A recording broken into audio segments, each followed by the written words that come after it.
آج میں آپ کو بڑا ہی دکھی واقعہ سنانے لگا ہوں۔ میرے پیارے عزیز بھائیوں توجہ فرمائے، یہ بات سن کے آدمی کے رونگٹے کھڑے ہو جاتے ہیں، لوگوں کے بے اختیار آنسو جو ہے وہ گرنے لگتے ہیں۔ میرے پیارے عزیز بھائیوں توجہ فرماؤ، ایک گاؤں میں ایک عورت رہتی تھی جس کا شوہر فوت ہو گیا، بچے اس کے یتیم ہو گئے، خود بیوہ ہو گئی اور اتنی غربت اس کے اوپر آ گئی، کبھی کھانے کو ملتا بچوں کو، کبھی نہیں ملتا، اکثر اس کے گھر میں فاقے رہتے، بچے روتے روٹی کو، اس کے پاس اتنے پیسے نہیں ہوتے تھے کہ ایک وقت کا کھانا ہی کھا لے، کبھی کھانا مل گیا کبھی نہ ملا، صبح کو کھانا کھایا تو دوپہر کی امید ہی نہیں تھی کہ کھانا ملے یا نہ ملے۔ اتفاقاً ایسا ہوا اس عورت کا بیٹا فوت ہو گیا، ابھی وہ چھوٹا ہی تھا، 3 سال اس کے بیٹے تھے، ایک بیٹا فوت ہو گیا۔ جو اس کا افسوس کرنے کے لیے لوگ آ رہے تھے، اس عورت کے پاس اتنے بھی پیسے نہیں تھے کہ ان کو جوس ہی پلا دے یا ان کو چائے ہی پلا دے، جو بھی آتا افسوس کر کے چلا جاتا۔ لیکن جو بات وہ جو نہیں جانتے تھے وہ حیران تھے کہ جو آتے ہیں ان کو کوئی پانی نہیں، کوئی جوس نہیں، کوئی چائے نہیں۔ جب دوسرا دن ہوا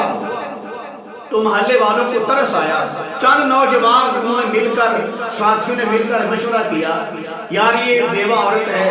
ہم جانتے ہیں کہ اس کی کتنی بڑی غربت ہے، نہایت ہی غریب ہے، فاقوں نے ان کے گھر میں ڈیرا جما رکھا ہے، انتہا درجے کی غریب عورت ہے، صبح کھا لیا دوپہر کو نہیں ملا، کبھی شام کو بھی نہیں ملا، بھوکی سو جاتی تھی، بچے اس کے بھوکے سو جاتے تھے۔ وہ محلے والے چند ساتھی ملے، ان کو ترس آیا، یار یہ غریب عورت ہے،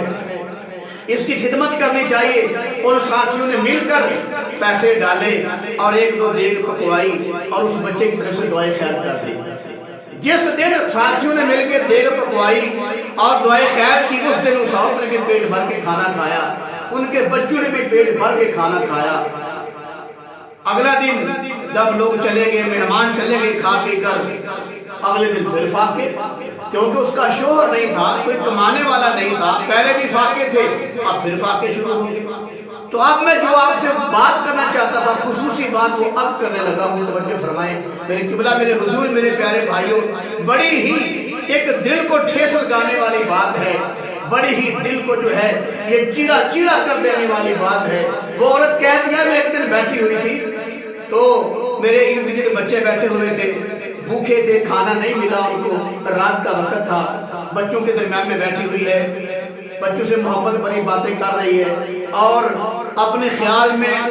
کھوئی ہوئی ہے کہ اب بچوں کا کیا بنے گا، پھر فاقے شروع ہو گئے ہیں۔ جس دن دعا خیر ہوئی تھی اس دن بچوں نے پیٹ بھر کے کھانا کھایا تھا۔ تو بہرحال جب وہ بچے ماں کے ارد گرد بیٹھے ہوئے تھے تو ایک بیٹا ان کا اپنی اماں کو کہنے لگا، امی جان ہمارا دوسرا بھائی کب مرے گا؟ کہتی ہے، امی جان ہمارا دوسرا بھائی کب مرے گا؟ تو ماں نے بڑے پیار سے بیٹے کے سر پہ ہاتھ رکھا، دست شفقت رکھا اور اپنی دوپٹے کے ساتھ اپنے آنسو کو صاف کیا اور ساتھ کہا، بیٹا نہیں ایسی باتیں نہیں کرتے۔ پھر اس بچے نے کہا، امی جان میرا دوسرا بھائی کب مرے گا؟ مطلب یہ تھا کہ میرا بھائی مرا ہے، لوگوں نے دعوت کی ہے، کھانا پکایا ہے تو ہم نے پیٹ بھر کے کھایا ہے، جب میرا بھائی مرے گا پھر ہم پیٹ بھر کے کھانا کھائیں گے۔ میرے عزیز بھائی، میچوں کے اوپر لاکھوں خرچ کر دیتے ہو، کتے کی لڑائیوں پر لاکھوں خرچ کر دیتے ہو، میلوں پر جا کر کنجروں کے اوپر ڈال ڈال کے لاکھوں خرچ کر دیتے ہو، اللہ دل دلا سے نہیں ہوتا۔ میرے قبلہ، میرے حضور، میرے بھائیوں، چند 100 روپیہ